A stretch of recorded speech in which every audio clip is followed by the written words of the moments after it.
Hey guys, thanks for joining us here as we're going to go through our risers and fallers. This is a video we've been meaning to make for quite a while now because there's been absolutely an insane amount of news in the NFL this last week and a half, 2 weeks, and quite honestly, it's kind of intimidating and tough to keep up with. So we wanted to just go over everything that's been going on and tell you about the adjustments to our rankings and really the news that you need to hear about these guys, just so you can keep up and you can feel confident heading into your draft. I did want to give a shout out real quick to Derek Willerton, who left a comment and said, "This is why you wait to have your draft till after the preseason games." For everyone who drafted Andrew Luck, I'm sorry, we'll talk about that later. But seriously, guys, this is a big thing of our philosophy. It's just the way we are. We love to have late drafts as late as possible for that reason, so we can really let things kind of settle and shake itself out and work itself out. And then, boom, we have our draft, and there's as little changes as possible after that time. So, you have anything you want to say, Rob? The community league right now, I think we have a few spots open. Yeah, we got a few spots open, guys. Drop your email down below if you want to play in our league. I don't know exactly how many spots we have, but we have a couple. That's all that matters. Hopefully we'll get you in, although we might not be able to get everyone in, unfortunately. Of course, as always, guys, we'd encourage you to check out our website if you want to see our rankings, you want more information. You can also subscribe to us on Patreon. You guys can unlock some awesome premium stats. Those are going to be updated weekly throughout the season. I think that's going to be huge. Of course, there's timestamps in this video as always. We love to keep that up, but let's just get right into it. All right. So when we talk about one player trending up, typically it means another one's trending down. It's like Newton's third law. For every reaction, there's opposite and equal reaction, right? So instead of just talking about individual players, we're going to talk about a lot about situations. You know, we'll go to a team and talk about that situation. For example, we'll get to Andrew Luck. Not only how does that affect his value, but all the players around him. Now, these first few are what I would call low-hanging fruit, but I think nonetheless we need to discuss it. First one I want to talk about is the Melvin Gordon, Austin Ekeler situation there. Now, I could give you a lot of information to tell you how good Melvin Gordon is, but I think it's senseless. I think we all know he's a very good running back. Had he played all preseason, he would have been a tier 1 running back. And his really his drop in value is simply due to the fact that he's holding out. And that hole, it's looking more and more like it's going to extend into the regular season. How far, who knows? Even some talk that it could go the entire season like Bell's did last year. Another thing that we need to consider is even if he does report, let's say tonight we go back and check our computers and boom, he returned to the team. It's going to take a while to get him into football shape. There's a big difference between being gym shape and football shape. In fact, Marshall Falk came on and said that thing today about Ezekiel Elliott. He tried to help him stay in shape, but there's a big difference once again having contact. Think back to Le'Veon Bell, the year that he held out, 2017. So he holds out, he reports just in time for the first game, right? His yards per carry in their first 2 games are 3.2, and he only averaged 69 total yards per game. This is a guy that, in his career has averaged around 125, 130 yards total per game for his career, so he's very solid there. In that season, he finished with his lowest yards per carry, 4.0. So even if he returns, it's going to take a while to get in shape, get timing down, things like that. You're going to come back, you're going to be rusty. So even if he comes back, his value is already going down. As of now, the Chargers are not budging from their offer of $10 million a year. During the standoff, he's actually asked to be traded. There's been speculation now that Lamar Miller is out, and we'll get to him also, that he's out with a torn ACL, that maybe they would make an offer and trade for him. We'll see how that plays itself out. But his value is dropping, but he's still good to ignore, right? You've got to draft this guy if he's out there. You got to put him on your bench. You never know what could happen. But if you draft him, you got to handcuff him, right? Like, that's a no-brainer. If you draft Gordon, you better handcuff him Austin Ekeler. And that's going to be hard to do because Austin Ekeler's average draft position is going up all the time. Here's the good news. If you draft one and handcuff the other, and all of a sudden Gordon comes back, boom, you got yourself basically 2 starting running backs. Prime example last year is with a lot of means. I had Le'Veon Bell, and so I handcuffed him beginning the year with James Conner, thinking Bell was going to come back, but it was great to have James Conner. He was a huge addition to my team, and you could be looking at the same thing similar here. That's important. Now, I would say this when we look at like James Conner, what happened last year, and Austin Ekeler in that situation. Ekeler's not built like James Conner, not at all. Okay, James Conner is able to come into that situation, be the bell call, and take every role that Bell had. Ekeler can't do that. He's not built the same as Gordon. That lowers his ceiling a little bit here. So he's not going to enter the running back 1 conversation this year, except for very elite, maybe primary matchups against very poor defenses. But he can be a very solid running back too, especially in PPR leagues. He can actually hold or equal Gordon's value in PPR leagues there. He's looked good in the preseason, which is nice. Last year in limited role, he finished 23rd in PPR scoring last year, and that was in a limited role. He's increased since his first year to his second year, his rushing yards, his receiving yards, his touchdowns, and his catches. Very good numbers there. His yards after contact as a rookie was really good at 3.11, and he increased that to a really good 3.44 last year. He was 8th in elusive rating. He's got a career 5.3 yards per carry, so very good there. Austin Ekeler definitely has a guy that could go in and be successful. Here why we have concerns, why we say his value is a little bit, or his ceiling is a little bit lower than Gordon. He didn't have the same numbers. He didn't produce the same success that Gordon did once he became the starter. If you look at games where he had double-digit carries, Austin Ekeler, he only had a yards per carry of 3.79. So he's a guy that you need to consider, okay? As long as Gordon holds out, Austin Eckler's average draft position is going to continue to go up there. If you draft Gordon, you need to handcuff Ekeler or vice versa. So that's my take on that situation. Yeah, that's a really tough situation. I'm glad you did it. I didn't want to talk about it because it's one of those situations where it almost feels like you can't win for losing. No matter what you do seems to be a loss because you take Melvin Gordon, you take Melvin Gordon, but you're going to have to take Austin Ekeler early, and it feels like either way you're getting a tough situation. If you're getting a guy who, Melvin Gordon, maybe he comes back, but he's not 100% for a couple of games. You've got Austin Ekeler, who's not a true starting running back, and you essentially take an early draft pick and a mid-draft pick on an average running back situation or a slightly above average running back situation. And so I think in a lot of leagues, the question is that going to fall? Is Gordon going to fall far enough for it to be worth the pick? And I don't really think that's going to be the case. Yeah, it's scary. Right now, I think last I looked, the average draft position for Austin Ekeler was about 29th, means about the third round of your typical draft. And so you grab him, you grab Gordon, and let's say Gordon comes back, then you just waste an early draft pick on what is essentially a handcuff. The best case scenario is you take them both, and then Gordon gets traded or moved to another team. Wow, then you're set. So there's a lot of risk there, but yet there's too much talent to ignore. There is. All right, guys, so here I want to talk about Cooper Kupp. Now, the first thing I want to say is please don't roll your eyes. Anybody who watches this channel knows I've been talking a lot about Cooper Kupp, and yet there's a lot of reasons for that. The first reason being, we got to talk about this guy. He is a top wide receiver talent. This guy, I'm telling you, he'd be tier 1 if he were completely healthy. And in fact, I think he very well might be this season. If we had absolutely no concerns with that this offseason, we would have ranked him in tier 1 right out of the gate. He was absolutely phenomenal last season, guys. He played in 7 games and had 6 touchdowns. That's a 14 touchdown season he was on pace for. And we saw what the Rams did with him and what the Rams did without him. He is a key part of that offense. But I'm not going to waste a lot of time with this pick. I just want to tell you what's been going on. So a while back we did our bold predictions, and my bold prediction was that he finished as a top 15 wide receiver. Back then his injury situation was a lot more iffy. People were very concerned about it. People kind of ridiculed me, kind of called me an idiot. Sure enough, the day after we posted that, reports were coming out that he was going to be ready for week 1. Now, we're certain he's ready for week 1. In fact, he's been playing, he's been doing full contact, and absolutely every single report indicates that he is completely healthy with absolutely no concerns. In fact, it gets even better than that. Rob, when was the last time that you saw a player tear his ACL and come back the next season and be better than he was the year before? Okay. Minnesota Vikings, would Adrian Peterson be it? Adrian Peterson would be the only one, as I can't even think of another situation, and yet that seems to be what could possibly happen with Cooper Kupp. Funny thing is, we're getting reports out of Sean McVay that said, and I quote, "He looks more explosive than ever before." I don't know about you, but wide receivers don't tear their ACLs and come back more explosive than ever before. But that's not just a coach getting excited about his favorite wide receiver. Sean McVay, and I love this guy for it, got a timer out and tested all of his routes and timed him and was measuring his cuts. That's insane. I don't know why he was doing that. I couldn't be under that sort of scrutiny.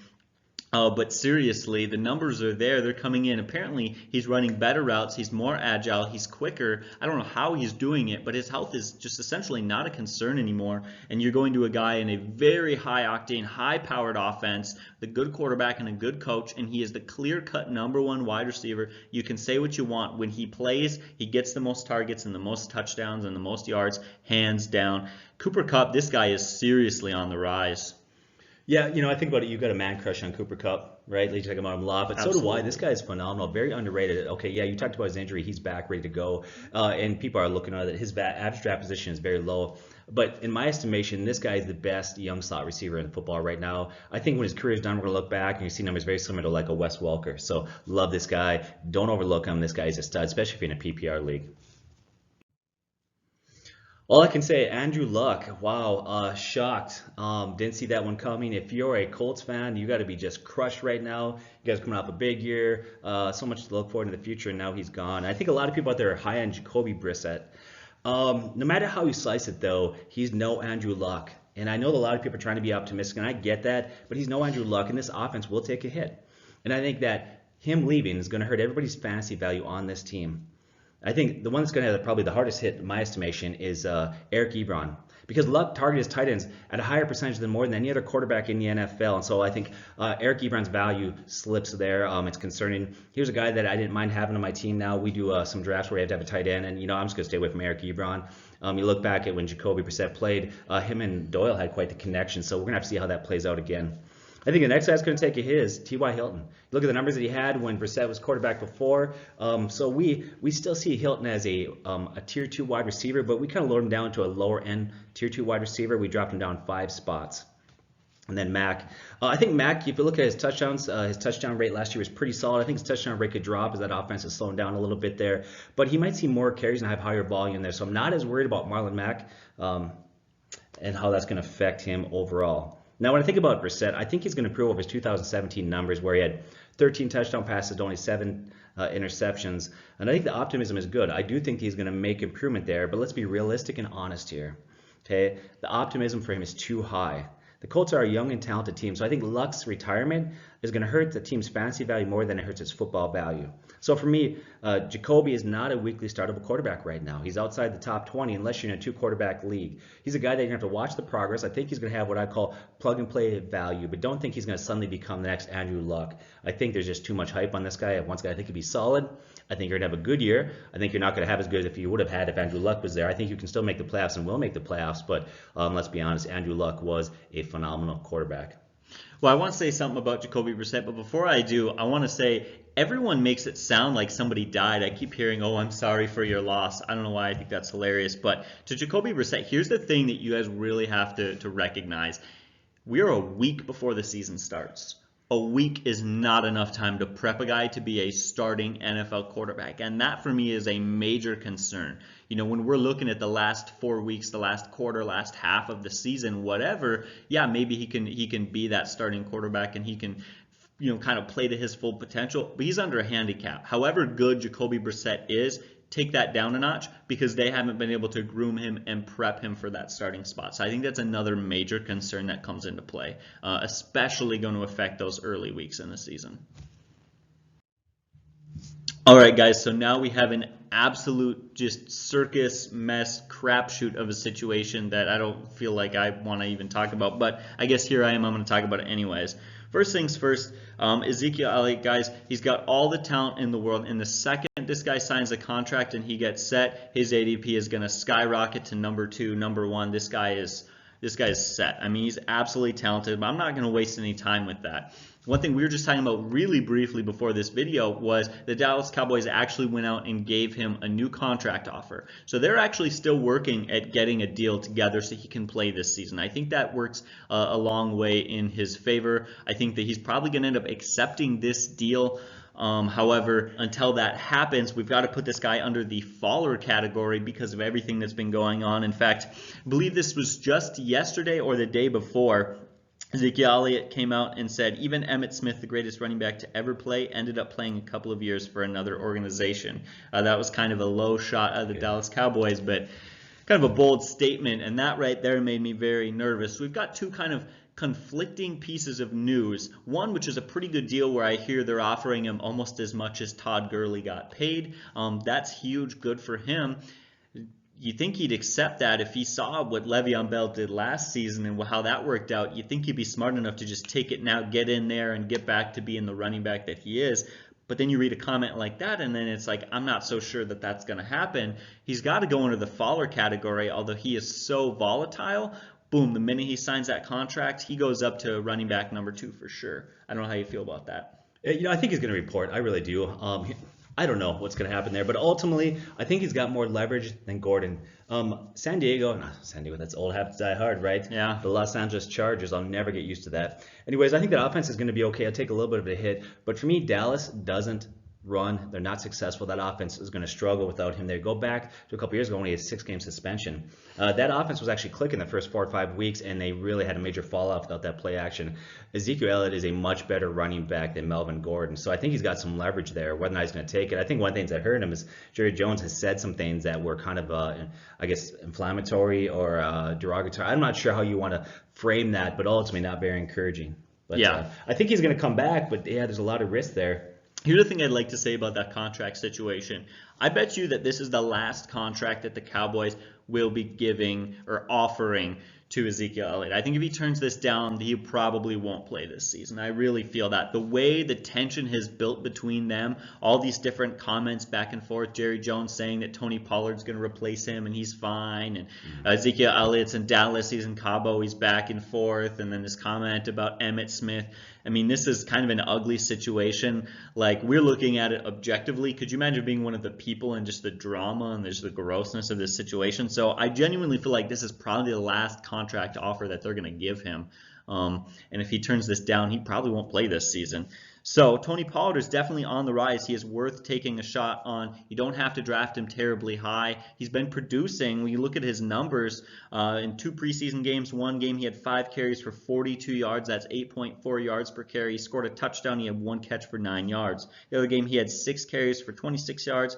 That's mediocre. That's 4.3 yards per carry. He also had 2 catches for 10 yards. Pollard's been producing, and he has been absolutely the #1 running back when Elliott is out. If Elliott's out, this guy has huge fantasy value, and he is absolutely worth storing on your roster spot. This is just like the James Conner situation, where you don't think that anything's going to happen. You assume he's going to play, but if he doesn't, that backup, James Conner, or in this case Tony Pollard, has huge fantasy value, and you're really going to be kicking yourself, regretting it, if you didn't store him on your bench. Of course, the question is, how high do you draft him? That depends on how competitive your league is. In less competitive leagues, he's going to fall farther. In more competitive leagues, I think they're going to be smart and they're going to take him a little bit earlier. So that's up to you as to whether or not you like that. And then the final guy for Dallas doesn't necessarily tie into the running back situation, but the final guy for Dallas I wanted to mention was Michael Gallup. This guy had an absolutely awful rookie season, but sounds like things have been getting better. Now, his ADP has him as the 53rd wide receiver overall as a 12th round selection, but he's really been bouncing back. He's been gaining some chemistry with Dak Prescott. He's been making some plays and actually playing pretty well in preseason and in practices. Just some reports coming out of camp. We're not going to boost him way up in our rankings, but he's definitely worth a note that he's got some increased value, and he's definitely a little bit of a sleeper to keep watching. But Rob, I can tell you got something to say, probably going back to the running backs. No, I actually want to talk about Gallup. You're right. He had a bad rookie year after he was kind of hyped coming out of preseason. He did see some improvement. The first, 7, 8, 9 games were bad, but down the stretch he got better there. And then his preseason's been very solid. The other thing is, if Ezekiel Elliott's not there, he had a lot of targets and catches last year. Those targets will fall back to the wide receivers. They'll have to throw the ball more. And so I think he's a guy that could be a sneaky play. He's got sleeper appeal. All right, so that's the crazy Dallas situation. Hopefully that helps clear some things out. James Washington is on the rise. I love this guy. I love this guy. I love this guy. Okay, I don't want to get into a lot of details about him, and I'll tell you why. We previewed him in a video called Breakout Players back in January. So if you want to know some more metrics and how he broke that down and why maybe he didn't have a great rookie season, watch that video. You'll know why. But we talked about him as a breakout player, right? So we highlighted him. We say he's in a great situation. And we said he was the second most talented wide receiver on that team, and he should slide into a role and be a huge sleeper. Okay, since that video, this guy has looked great and dominating preseason. Everything coming out of camp, everything that we're seeing there just continues to trend. This guy is just moving more and more in that direction, becoming the number 2 guy. Some of his numbers he had in preseason so far. Now remember, he doesn't play a whole game, so this is limited playing in preseason. 4 catches, 78 yards. 4 catches, 84 yards and a touchdown. In the last game, he had a 41-yard touchdown. He's poised to become the number 2 wide receiver in a pass-heavy offense. Now, I think sometimes here's a mistake that we make. We put too much emphasis on depth charts. See, sometimes depth charts are more a formality than they're a reality, especially when there's a lot of coaches out there that are kind of old school mentality that, if you're a younger player or a rookie, you got to kind of earn your way up. So they put the depth chart out, and to send a message to the rookie, they'll leave him low on the depth chart. But in all reality, we all know that he's going to have more snaps than that veteran player because he's more talented. You need to project this. We need to look in the thing and these stats, things like that, and tell and project that sometimes it's very clear that there's a player in competition who's better, more productive, and talented. It's only a matter of time before coach gives the official title of starter or the number 2 guy when he's already really playing in that role. And I think this is one of those situations right now. I think so often you ever hear about this will happen where they'll put out a depth chart and they'll try to teach a player a lesson who maybe has done something, and so they will sit him for the first snap of the game. He's not the starter, and then the second snap he comes out. So don't get too caught up in depth charts. For me, this is the guy to roll with. He's the one I put the money on. I love him. He's rising quickly. Yeah, this is one of those guys where we always say draft your running backs early because you can find a wide receiver mid to late in your draft. This is one of those guys we fall back on. Believe me, I personally have like 10 or 12 different mid-round, late-round wide receiver targets that I have that I can fall back on in case I don't get a tier 1 wideout. He's one of them. I love this guy. This guy has more upside than most other guys in the league. This guy could be huge. All right, so here we've got this Houston running back situation with Duke Johnson and Lamar Miller. Now, what could be something that would make you fall off the depth charts or fall off the rankings more than an ACL tear? Absolutely nothing. That's it. That's season done for Miller. I'm not going to say anything more on that. I think that's pretty self-explanatory, is it not? Yeah, it was kind of weird for me. First of all, I know a lot of people arguing that's why I don't have preseason. He had 1 carry towards ACL. I don't know. I mean, a guy like that, I hear that he's probably going to get hurt in the regular season. But here's the thing. We actually had him lower, and then they released Dante Foreman. So I had him on my riser list, as we're working towards this, and then he tears the ACL, and then boom, he's gone. So he's kind of been a roller coaster, but he is done. So yeah, and then we had a couple of questions from different people who were asking, okay, what about Dante Foreman? Now, just to clear some things up, Dante Foreman's been released from the team. He is not there anymore. I know that a lot of you guys on our channel who follow football really closely probably already know that, but I wanted to clarify that because some people were probably wondering, and we were getting some questions about that, so I wanted to put that out there. Yeah, and then he got signed by another team and just got released by them. So he's currently a free agent, but when he's been released by 2 teams,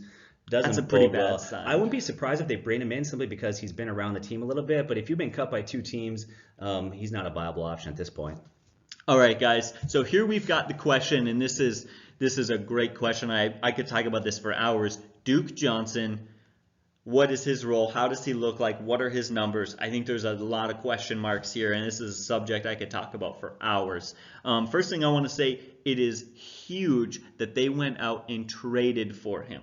That right there automatically tells us they see value in him, and they saw value in him when they had Lamar Miller. So that tells us this guy's going to be the receiving running back out of the backfield. Like, they like this guy. He's got talent and potential. I think that right there bodes really well for him. It also bodes really well for him that head coach Bill O'Brien came out and said that he likes their running back situation and that Duke Johnson is going to be more than just a third down back. That right there is huge that he came out and said that. I think that's awesome. He seems to be the clear-cut guy for the number 1 spot, and there are not a lot of running backs that you can find, that are like that. I mean, even a guy like Ezekiel Elliott's got question marks, and Melvin Gordon's got question marks. So to be able to find that in this guy is huge. The other thing being, he also came out and said that he likes their running back situation and their running back depth. That's another thing that head coach Bill O'Brien said. That's important to note because there were some rumors going around that maybe the Texans would trade for a running back. One of those running backs was Melvin Gordon. That's not going to happen. Especially when these reports come out that he likes their situation and they've got Duke Johnson. Duke Johnson has been very productive. He's a PPR stud, and I honestly think he's got a pretty high ceiling. He could be a solid running back 2 or running back 3 for sure, especially in PPR leagues. This guy could be huge. What do you think, Rob? Yeah, I agree. It makes me a little nervous in non-PPR leagues, but in PPR leagues, I love Duke Johnson. He's great there. Another rumor that's been going around is talk that Buffalo might trade away McCoy to him, but once again, at this point, it's all talk. So with the coach, is he really solid with the team? Is that coach speak? It's hard to say, but Duke Johnson's value is huge right now. If you're in a PPR league, you can trust this guy. Look at the Arizona offense, okay? In terms of fantasy value, they are plummeting. They are falling right now. So this offense has a rookie quarterback with a rookie coach, Cliff Kingsbury, first-year coach there. I think they're really struggling. That innovative offense that he's trying to bring in the NFL may not translate at this point. At least right now, it's looking like it's not going to. He's not the first coach to try this. How many guys, think about Chip Kelly, right? Tried to take something in college that very successful and then bring it to the NFL and really revolutionize how the game is being played there. And I think Kingsbury is supposed to be one of those coaches that people expect is going to do that. Right now, they're struggling. One example is that the clap snap that they have that keeps getting flagged for false starts, and it's just been a mess.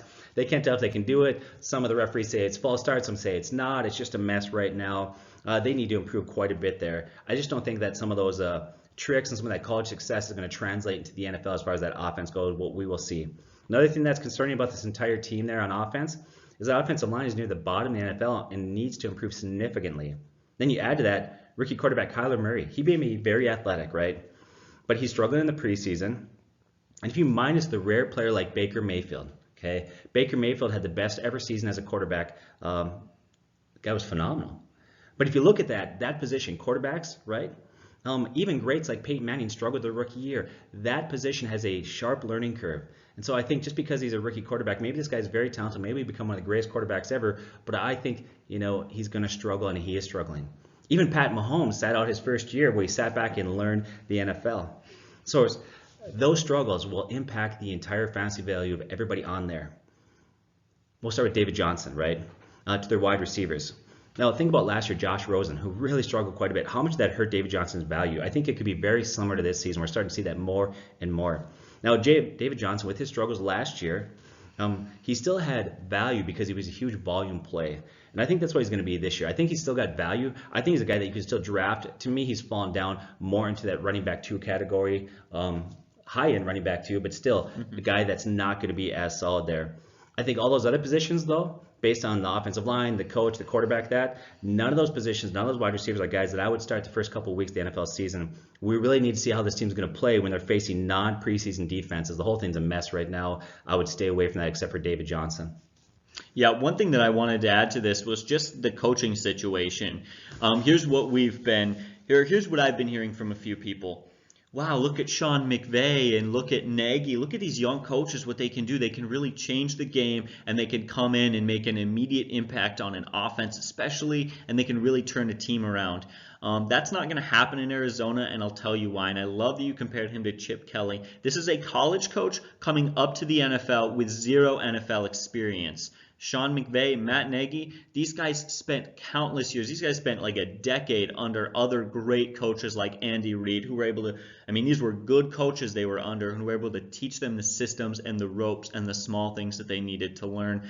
It's not even the same thing. We're comparing apples and oranges when you talk about a Sean McVay to a guy like Kingsbury. This is not an offense that I'm looking forward to watching this year. It's going to be kind of like one of those car crashes that's really violent, but you can't look away because it's so intriguing. Unless you have a defense starting against them. And that'll be fun to watch. All right, guys, so we've got this Green and Boyd situation, and until I think it was about 6 hours ago, we really hadn't heard anything on AJ Green. And unfortunately, what we heard about AJ Green is even worse. So here's what I want you guys to know. He is still in a boot, and he's actually moving around on a scooter right now to keep his foot off the ground. So I did some research into that because the boot was one thing, but the scooter was very alarming. Sometimes they keep boots on just to make sure nothing hits your leg too hard or you're not stepping on it too much or whatever it might be. But the scooters what really alarmed me. I looked into it, and most times doctors will give scooters to people with boots if they want to keep them from walking on their foot because they feel like walking on it too much will re-injure it or slow their rehab. That's a major concern. We're basically a week away from the NFL season, and this guy is being told that he needs to stay off his foot too much. Right now, the reports are, and I quote, at best, will miss 3 games. That's bad enough already. That's an at best for a guy who's not even allowed to walk on his foot, let alone take this boot off and start running and cutting and sprinting and jumping at an NFL level. There's a very good chance he doesn't play the first 6 games, the first 8 games maybe. This is a very nerve-wracking situation that I want to avoid. And so that's a major faller as AJ Green. On the flip side, like you said, for every action is an equal and opposite reaction. This has got to be a boost to Tyler Boyd. Now, Tyler Boyd seemingly played identical last season with Green in and with Green out. The stats were almost just completely the same. However, I think he's going to get a slight boost this season. Not a major boost, but I think he's going to get a boost in volume. And that's going to help him particularly in PPR leagues. And that's pretty much all I have to say on the situation. Yeah, so I looked at that. I thought, okay, last year when Green was out, I thought, Boyd's going to explode. He's going to have huge numbers, and he really didn't take off there. But one thing we forget, we got to remember, is that who's his quarterback the last few games? Jeff Driscoll. And so I think that's another thing. I think had it been Andy, Dalton in there, I think his numbers would have been a lot better. So I think Boyd is looking better and better at this point. This doesn't have anything to do with the situation, but that offense was a conundrum because Andy Dalton is far and away, clearly, hands down, the better quarterback, correct? And yet, Joe Mixon ran the ball better after Andy Dalton left. So I don't know what's going on there. It's a scary situation. But anyways, just thought I'd throw that in there. It's kind of a weird stat I found. Maybe it's my Minnesota bias. Maybe I'm being optimistic blind. But to me, Dalvin Cook is on the rise.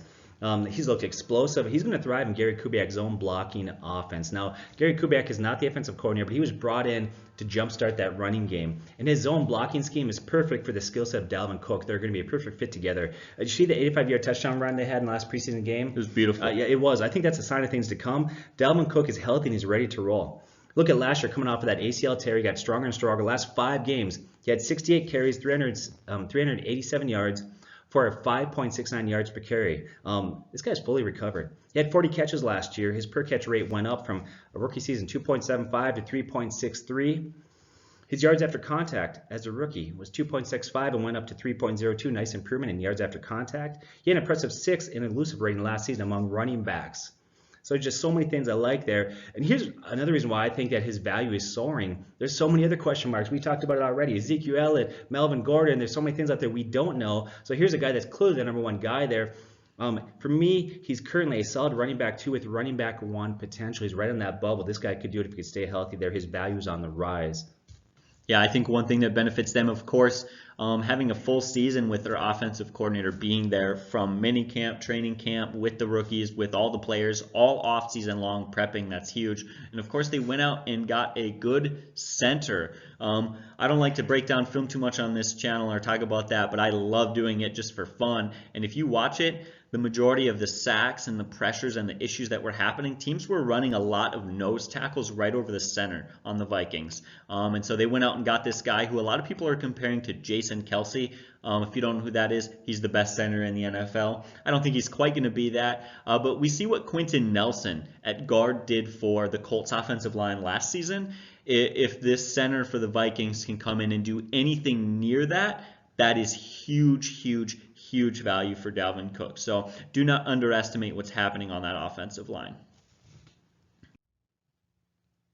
All right, guys, so here we got to talk about Miles Sanders. Now, at the beginning of this offseason, he gets drafted. He goes to Philadelphia. It doesn't look to be a great situation. They've got Jordan Howard, and they've got Clement, and they've got Josh Adams. It's a loaded backfield with a lot of different guys, and he wasn't necessarily an early draft pick, and so there weren't really any reasons for us to love this guy. But as always, we do our due diligence, and we pay attention, and we are focused. We got our eyes out. We got like the eye of Sauron just watching everything. And of course, sure enough, a couple pieces of good news start to come out. And you know what? People are thinking, oh, great, he's turning heads at practice. We hear that every offseason. But you always got to pay attention to that because I think some people overlooked Alvin Kamara his rookie season. He's behind Mark Ingram. He's behind Adrian Peterson. So what if he's doing well? And you know what? Those couple of pieces of he's performing well turned out to be one of the best running backs in the NFL. And you got an absolute steal if you drafted him that season.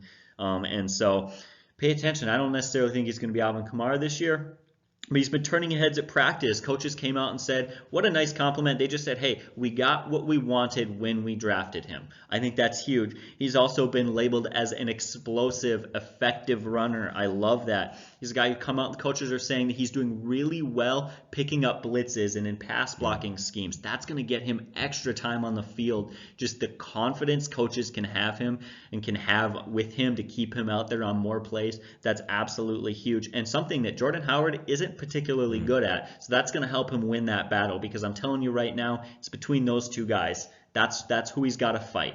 And so the other thing I want to say is he's been getting first team reps in practice on and off, but slightly more first team reps than Jordan Howard. At least that's what the reports have been saying. He got first team reps in the second preseason game, and he performed well. He had 6.2 yards per carry. That was 5 carries for 31 yards. That was a pretty solid game for him.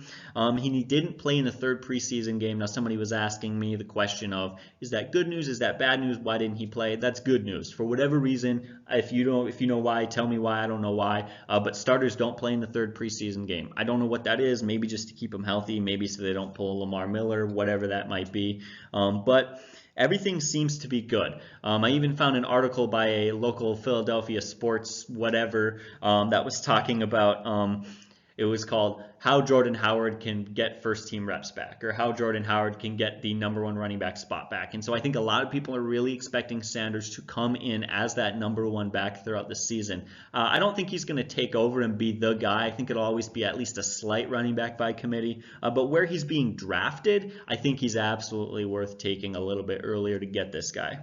Yeah, I think Jordan Howard's actually going to be effective running the ball there, but the reason why he's no longer in Chicago is this guy, Jordan Howard, is not good in the passing game. He doesn't have good hands and been very ineffective. Miles Sanders will be much more effective there. He can be a 3-down back, and so that's huge. So I think, yeah, right now he's starting to distance himself there. Now, I think that one thing you need to do is be patient. Jordan Howard's still going to get carries. He's still been an effective run in the NFL, so Miles Sanders may not come out week one and get 25 carries and be a what we call bell cow. But I think he's a guy that a couple weeks in will move more and more, get more touches, more carries, more snaps, and eventually become the guy there. So. Absolutely. This makes me think of, and this makes me, remind everyone, you got to have a strategy when you go in. You want to get at least one elite running back, and then you want to get some tier 2 guy, some guy in that top 20, right? You need 2 solid starters. We always go out and, we always get a third guy who we feel like could be a solid starter, a third guy who's in that top 30, a third solid option. And then you start taking guys like Miles Sanders. He shouldn't be your number 3. He's a 4th or a 5th or a 6th running back at best because of that downside and that low floor and that high ceiling, just because he's risky. And that's something I just want to remind some people, because I think people get excited about these young names and then they forget to have those safe options when they go draft. Tyler Lockett, a guy for me that's on the rise. He had really impressive metrics last year. Okay, his quarterback rating when thrown to is 128. Last year it was 158. The quarterback rating is phenomenal. Look at Pro Football Focus has what they call the drop rate. They talk about, targets, things like that, but these are balls that are actually catchable. However they break that down, but balls that actually feel should be caught. Last year he didn't drop one catchable ball. That's impressive, but it's a little concerning. I'll tell you why. He's going to drop some balls. It's going to happen. He's not going to do that again this year. Very unlikely. But I think his targets will increase, and we'll get to that shortly, and I think that'll offset, in fact, even increase his numbers. He got better numbers this year than he did last year. I think him having 1,000 yards, 80 catches, and hitting double-digit touchdown is very attainable, as he has become Wilson's most trustworthy and reliable wide receiver. I think his targets are going to go up. One, Baldwin's retired, and stud rookie Metcalf had his knee scoped. Now, it sounds like he's not going to miss a lot of time, but here's the thing. If you're a rookie who's learned the playbook, the offense, trying to get your timing down with Wilson, that chemistry will be slower developing, meaning Lockett will get a lot more significant targets there. And in limited time in the preseason, Lockett's carried over from last year, and he's looked great there. So I think he's poised to take another step forward and become a very solid wide receiver. In fact, this guy's got a very high ceiling, I would say. Yeah, no, I completely agree. You got to love that he's got Russell Wilson as quarterback, 35 touchdowns last year, and the fact that he's a number 1 wide receiver for that quarterback, perfect situation. All right, guys, so here we've got Chris Godwin. I'm glad I had a chance to talk about him. I want to keep this brief. We've talked about him all offseason, so let me just go down the list. I like his quarterback. News that Jameis Winston, we've seen his talent, but news that he's consistent and he's getting the offense down pat. That's awesome. I love his coach, Bruce Arians. Bruce Arians is a good coach. Watch any one of our other videos where we talk about Buccaneers players. I brag about how good of a coach Bruce Arians is. I love that guy. Of course, Deshaun Jackson leaves and Adam Humphries leaves, and finally Chris Godwin moves into that wide receiver 2 slot. That's huge. That's awesome. That's going to gain him a lot of extra targets. But the thing that we also wanted to throw in, the last reason we were like, yeah, we absolutely have to put him as a riser, is you look at the stats. Jameis Winston has played 58 snaps this preseason, and Godwin has been on the field for all 58 of those snaps. That's been pretty effective. He's lined up in the slot 32 times, and he's been extremely effective. He had 8 targets for 6 catches, 72 yards, and a touchdown. Everything says Chris Godwin has an absolute breakout monster season this year. So when I look at Miami right now, these 2 running backs are both fallers in my opinion. No, I still give Drake the most value. We said that in the year, some people got excited. In fact, there was some talk for a while. There was a little bit of noise coming out that maybe Kalen Ballage would become the running back there. But he looked terrible in the preseason. Okay, preseason he had 12 carries, 17 yards, a disturbing 1.4 yards per carry. And I don't know how much is him or just the entire offense. That entire offense has not looked good. Their skill position players are well below average. Think about this. When Rosen and Journeyman Fitzpatrick are your quarterbacks, that tells you something. Think about their wide receivers. You have Still. Kenny Stills, there's talk that he's going to either get cut, he might be in the bubble, or he's going to get traded. You got Parker, who's underachieved. You got an undersized Grant. There's really nothing there to get excited about.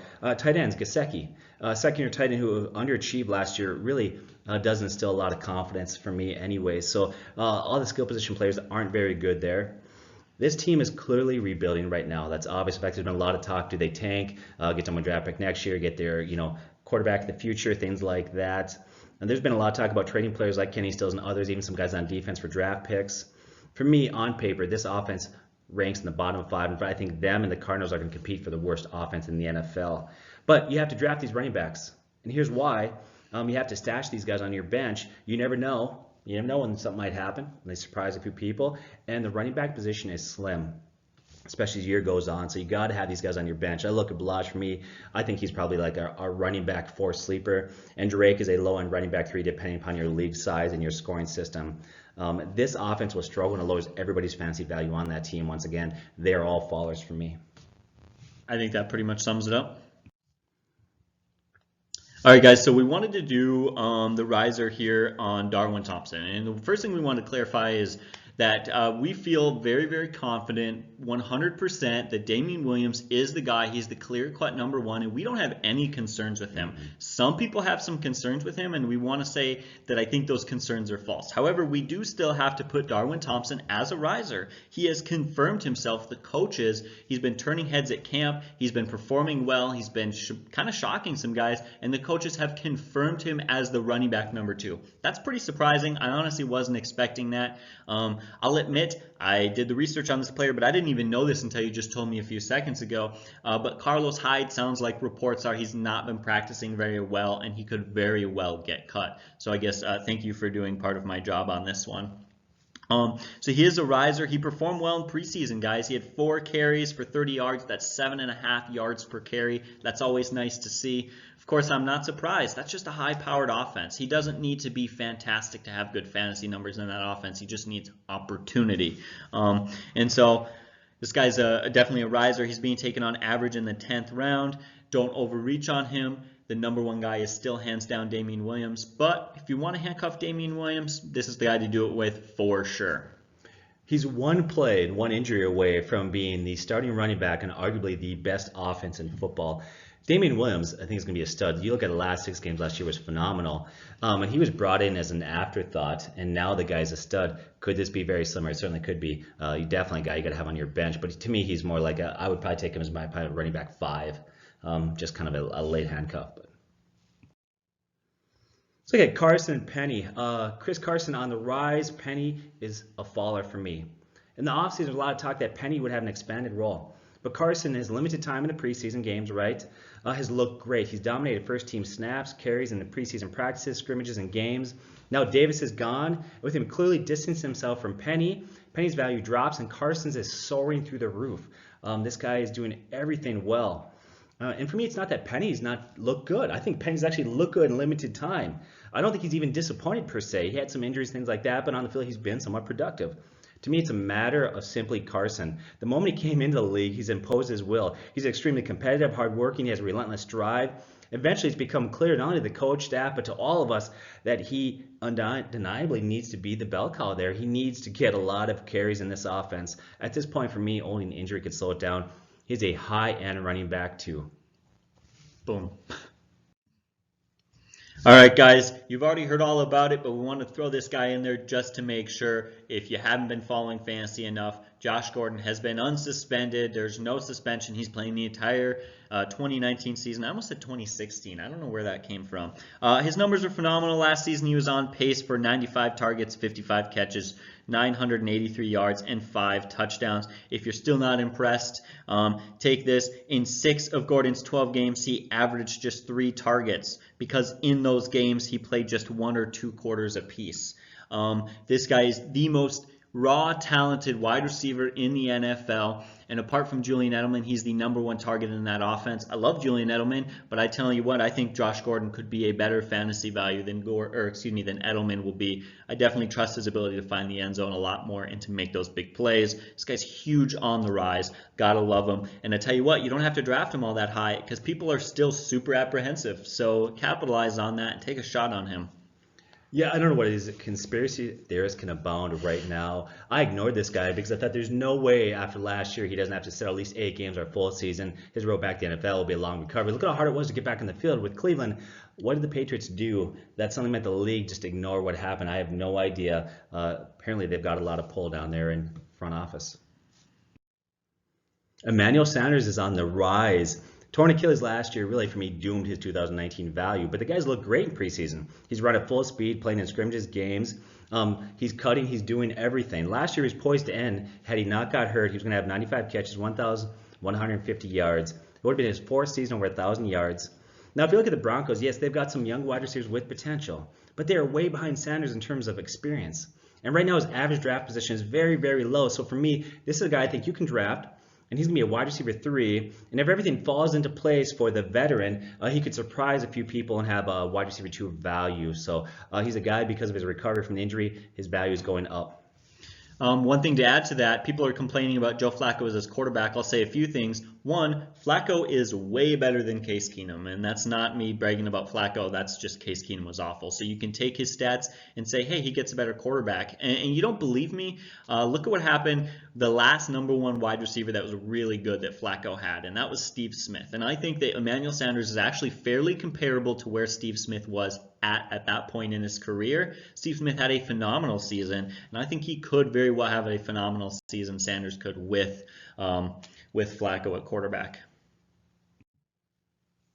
All right, guys, so here we have Darius, guys. He is on the rise just a little bit, not a whole lot. Of course, he's absolutely worth a spot on your bench. He's finally back. He's healthy. He's playing, and he looked good in limited time. He didn't look amazing, but he definitely looked completely healthy, so that's not a concern. And he didn't look absolutely awful. And he's very limited because Adrian Peterson is still there. He's still young and very unproven. He's in an offense that I don't love. But I tell you what, in a dynasty league, in a keeper league, this guy has a lot of extra value just being that he's back. He's definitely worth a roster spot, but nothing more than a running back 4 or 5. Yeah, he's a riser. Obviously, there's a lot of potential there. If you're in a dynasty league, he's a guy you definitely have to have. Unfortunately, it does bring down Adrian Peterson's value a little bit. He'll lose some carries to Darius. David Montgomery, another guy that's on the rise. He's been everything that we thought he could be. He's a true 3-down back in a solid offense. He has running back 1 potential, but he's not going to cost you a running back 1 pick. Now, he landed in a great spot, but we need to see. It was still going to be fit. Would everything work out? Would Davis be given a shot there? But well into Bears camp, everybody knows he's the #1 guy. You talked about him sitting last game, or how some players sit week 3. He sat out also, and the reason why he did is everybody in camp knows it. He is the Bears running back 1. He is their man right now they're going to look to. If you look at running backs in the NFL, rookie running backs tend to dominate last few years. I think they're going to do the same. I think that that's going to dominate. He's a running back 2, true 3-down back who has running back 1 potential with no real deficiencies in his game. I love David Montgomery. Yeah, when they when David Montgomery got drafted and Josh Jacobs got drafted to Oakland, the question was, it seemed pretty obvious that Josh Jacobs was the better fantasy back this season, but now it's clear cut. David Montgomery is the best rookie running back heading into this year. For me, it's hands down. It's not even close, and I love this guy. All right, so the last guy I want to talk about is a guy who's on the rise, and that's Dede Westbrook. The question was, hey, he showed a little bit of talent last season, but what's he going to do with Nick Foles? We're very concerned about that situation, and yet, you know what? He finished pretty good. He had 4 catches for 29 yards and a 10-yard touchdown pass thrown by Nick Foles. So I love that chemistry is really starting to build. We're hearing things about practice and what they're able to do together. He seems to be, from all reports, the #1 target and the #1 wide receiver in that offense. That's huge. But there's some even more advanced metrics, because I wanted to go a little bit deeper than that. For me, it wasn't enough to just mention that. So how about this? He earned 3+ yards of separation on 74% of his targets last preseason game, and he earned 5+ yards of separation on a league-leading 51% of his targets last game. He's getting separation. That's huge. That's probably the #1 most important deep metric to look at for wide receivers. So I think this guy's definitely on the rise. Dede Westbrook, Nick Foles. That's going to be fun to watch this year. Yeah, last year he was not great, but it was Blake Bortles. Now, somebody like Blake Bortles, we were dead set against that guy. This is a huge upgrade for him, so I like Dede Westbrook. So somebody's got to be the #1 wide out there. Why not him?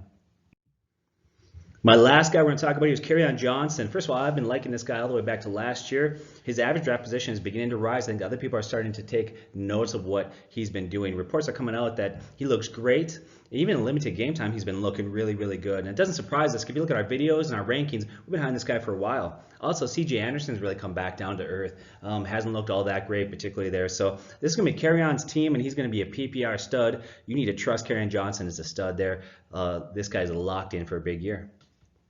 So anything you want to add as we close out the video? No, I don't have anything to add. I agree with Kerryon Johnson. I really agree with everything that we did and we talked about in this video. It's so important to keep track of these risers and fallers, and it's going to be important to do that all season long. Make sure to look out. We will be releasing a Week 1 waiver wire and Week 1 start sit video to help you guys out. I know a lot of fantasy owners get lazy and they just take whoever their starters are and plug them in Week 1, but that can certainly be a mistake. Yeah, our start sit video, we go through every game and every position. We don't just highlight a few. I'm telling you, we go through and we do a lot of research, so you should check us out there. Last thing I wanted to add in there is let you guys know we actually just updated. We have even more premium stats for our Patreon subscribers. So if you're a Patreon subscriber, I just want to let you guys know that we have red zone, end zone, and goal line stats for quarterbacks, running backs, and wide receivers. That's targets, that's carries, that's catches, that's passes, that's everything across the board. So that's going to be huge. As I always say, touchdowns are king. Want to let you guys know if you guys want in on those stats, you can sign up for that. Of course, we're not pushing you to,